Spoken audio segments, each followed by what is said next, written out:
ദേശാഭിമാനി മുഖപ്രസംഗം 2024 ജനുവരി 10. കേരളത്തിൻ്റെ കലാകൗമാരത്തെ വരവേൽക്കാൻ കൊല്ലത്തുകാർ എത്രയോ ഇരുപകലുകളായി തയ്യാറെടുപ്പിലായിരുന്നു. ചരിത്രവും സംസ്കാരവും ഇഴചേർന്ന് കിടക്കുന്ന പൈതൃകമാണ് കൊല്ലത്തിന്. സമസ്ത കലകളുടെയും സാംസ്കാരികതയുടെയും ചാരുത വിടർന്ന ഭൂമികയിൽ എത്തിച്ചേർന്നവർ 5 ദിനങ്ങളിൽ ആടിയും പാടിയും ചുവടുവച്ചും കൊല്ലത്തെ ലാസ്യ ലഹരിയിലാഴ്ത്തി. ഒടുവിൽ കലാസൗകുമാര്യത്തിന് തിരിശീല വീണപ്പോൾ എല്ലാ കണ്ടങ്ങൾക്കും ഒരേ സ്വരം, ഇനി കൊല്ലം മോഡൽ. വേദികളുടെ തെരഞ്ഞെടുപ്പ് മുതൽ കലോത്സവം നടത്തിപ്പ് വരെ എല്ലാത്തിനും നന്ദി പറഞ്ഞാണ് വിദ്യാർത്ഥികളും അധ്യാപകരും കൊല്ലത്തു നിന്ന് മടങ്ങിയത്. വേദികൾ കണ്ടെത്താനിറങ്ങിയ സംഘാടകർ 2 തീരുമാനങ്ങളെടുത്തു. കെട്ടിയുണ്ടാക്കിയ വേദികൾ പരമാവധി ഒഴിവാക്കുക, പൊതുവിദ്യാലയങ്ങളെ വേദികളാക്കുക. ഇത് രണ്ടും കൃത്യമായി നടപ്പാക്കി. സംസ്ഥാനത്തെ ഏറ്റവും വലിയ മൈതാനങ്ങളിലൊന്നായ ആശ്രാമം പ്രധാന വേദിയാക്കി.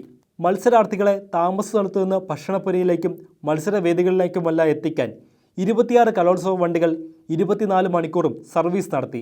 CITU നേതൃത്വത്തിലുള്ള ഓട്ടോറിക്ഷക്കാർ സൗജന്യ സർവീസിലൂടെ മാതൃകയായി. ജനുവരി 4-ന് മുഖ്യമന്ത്രി പിണറായി വിജയൻ ദീപം തെളിച്ചതോടെ കേരളത്തിൻ്റെ കൗമാര കലാസ്വപ്നങ്ങൾ വാനോളം പറക്കുകയായിരുന്നു. പാട്ടും ഡാൻസും അഭിനയവും അരങ്ങുകളെ ത്രില്ലടിപ്പിച്ചു. നാദതാളവർണ്ണങ്ങൾ സമന്വയിച്ചു. സംഗീതധാരകൾ അമൃതായി പടർന്നു. എങ്ങും ആവേശത്തിൻ്റെ, ഒരുമയുടെ, സാഹോദര്യത്തിൻ്റെ മുഴക്കം. നാടിൻ്റെ കലാവൈവിധ്യങ്ങൾ ഒന്നിച്ചിഴചേർന്ന അതിമനോഹര കാഴ്ചകൾ, സ്വരങ്ങൾ, നിലയ്ക്കാത്ത കയ്യടികൾ. എല്ലാം കാണാനും കേൾക്കാനും വയോധികരും കുഞ്ഞുമക്കളുമടക്കം കൊല്ലം ഒന്നാകെ ഒഴുകിയെത്തി. കലോത്സവത്തെ നാടൊന്നടങ്കം നെഞ്ചേറ്റുകയായിരുന്നു. അവസാന നിമിഷം വരെ വാശിയോടെ പൊരുതിയ കോഴിക്കോടിനെ 3 പോയിന്റിന് പിന്തള്ളി ഇക്കൊല്ലം കണ്ണൂർ പിടിച്ചു. 23 വർഷത്തെ കാത്തിരിപ്പിന് ശേഷം കണ്ണൂരിന് സുവർണ സാഫല്യം. മലയാളത്തിൻ്റെ മഹാനടൻ മമ്മൂട്ടി കണ്ണൂരിന് കപ്പ് സമ്മാനിച്ചു. ഒപ്പം ഏഷ്യയിലെ ഏറ്റവും വലിയ കൗമാര കലോത്സവം പരാതികളേതുമില്ലാതെ സഫലമാക്കാൻ കഴിഞ്ഞതിൽ സംസ്ഥാന സർക്കാരിനും പൊതുവിദ്യാഭ്യാസ വകുപ്പിനും നവകേരളത്തിൻ്റെ ബിഗ് സല്യൂട്ട്. 62ാമത് സംസ്ഥാന സ്കൂൾ കലോത്സവം എല്ലാ തലങ്ങളിലും വിജയപ്രദമാണ്.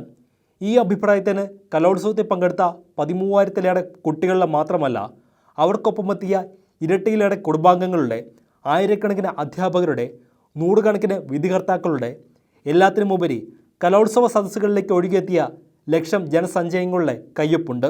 പൊതുവിദ്യാഭ്യാസ മന്ത്രി വി ശിവൻകുട്ടിയും ധനമന്ത്രി KN ബാലഗോപാലും നേരിട്ട് നേതൃത്വം നൽകിയ കലോത്സവം സംഘാടന മികവിൽ സമാനതകളില്ലാത്ത മാതൃകയായി. ലോകത്ത് തന്നെ കുട്ടികളുടെ ഇത്രയും വലിയൊരു കലോത്സവം ഉണ്ടാകില്ല. അങ്ങനെയൊന്ന് സംഘടിപ്പിക്കുമ്പോൾ യഥാർത്ഥ കലയുടെ കുറ്റമറ്റ വിജയത്തിന് സൂക്ഷ്മതലങ്ങളിൽ പോലും സംഘാടനത്തിൻ്റെ മികവും കെട്ടുറപ്പും അനിവാര്യം. ആ മികവ് വിളിച്ചറിയിച്ച കലോത്സവമായിരുന്നു കൊല്ലം കണ്ടത്. ഒരിടത്തും പരാതികളുടെ മേളം കൊട്ടിക്കയറിയില്ല, താളപ്പിഴകളുണ്ടായില്ല. അങ്ങനെ പുതുചരിത്രമെഴുതിയ മികച്ച സംഘാടനത്തിന് കൊല്ലവും കപ്പടിച്ചു. മന്ത്രിമാർക്ക് പുറമെ MLA-മാരടക്കം വിവിധ തലങ്ങളിലെ ജനപ്രതിനിധികൾ, അധ്യാപകർ, വിദ്യാർത്ഥികൾ, പോലീസ് ഉദ്യോഗസ്ഥർ, വിവിധ മേഖലകളിലെ കലാ-സാംസ്കാരിക പ്രവർത്തകർ, നാട്ടുകാർ എന്നിവരെല്ലാം അടങ്ങുന്ന ജനകീയ സംഘാടക സമിതിയും ഉപസമിതികളും എണ്ണയിട്ട യന്ത്രം പോലെ സദാസമയവും പ്രവർത്തിച്ചു. 239 മത്സര ഇനങ്ങളിലായി 500-ലേറെ അപ്പീലുകൾ വന്നു. മത്സര ഇനങ്ങളെക്കാൾ ഇരട്ടിയാണ് ഇത്തവണ അപ്പീലുകളുടെ എണ്ണം. എന്നിട്ടും സമയക്രമം തെറ്റാതെ മത്സരങ്ങൾ നടത്താനായി. കലോത്സവത്തിൻ്റെ ഓരോ വേദിയിലും പുതിയ പ്രതീക്ഷകളും പ്രതിഭകളും സർഗകാന്തികൾ പൂത്തുലയും. വരും കാലത്തിൻ്റെ പുതുപ്രതിഭകളുടെ മിന്നലാട്ടം കാണും. കൗമാര കലാലോകത്ത് വിടരുന്നത് നാളെയുടെ പുതിയ പൂക്കളാണ്. കലോത്സവം ചില കാര്യങ്ങളുടെ ഓർമ്മപ്പെടുത്തൽ കൂടിയാണ്. കലയുടെ ഗൗരവം ചോർത്തുന്ന സമീപനം ചിലയിടങ്ങളിൽ നിന്നുണ്ടാകുന്നു. കുട്ടികളെ കെട്ടുകാഴ്ചകളാക്കാനുള്ള ശ്രമം പ്രോത്സാഹിപ്പിക്കരുത്. ചാനൽ പാക്കേജ് ആക്കാനുള്ളതല്ല കുട്ടികളുടെ ആത്മാർത്ഥത. എല്ലാവരെയും ഒരുമിപ്പിക്കുന്നതാണ് കല. കൃത്യമായ പരിശീലനം കിട്ടാതെയും മറ്റു പല കാരണത്താലും കലോത്സവ വേദികളിൽ എത്താൻ കഴിയാതെ പോയ ഏറെ പ്രതിഭകൾ പുറത്തുണ്ട്. അവരെ ചേർത്ത് പിടിക്കാൻ സാംസ്കാരിക മേഖലയ്ക്ക് കഴിയണം. പ്രൗഢമായ ഒരു സംസ്കാരത്തിൻ്റെയും മഹത് പാരമ്പര്യത്തിൻ്റെയും ചൂട് പിടിച്ചാണ് നാം ഇവിടെ വരെ എത്തിയത്. ഇക്കാലം അത്രയും നമ്മൾ കണ്ണിലെ കൃഷ്ണമണി പോലെ കാത്തുസൂക്ഷിച്ച മൂല്യങ്ങളെയും പാരമ്പര്യങ്ങളെയും മുറുകെ പിടിക്കാൻ പ്രതിഭകൾക്കാകണം. നൃത്ത ഇനങ്ങളിലെ ആർഭാടങ്ങളും അതിനു വേണ്ടി വരുന്ന വലിയ ചെലവും ഒഴിവാക്കാൻ ഇനിയും കർശന നിർദ്ദേശങ്ങൾ വേണ്ടിവരുമെന്ന് ഈ കലോത്സവവും നമ്മെ ഓർമ്മിപ്പിക്കുന്നു.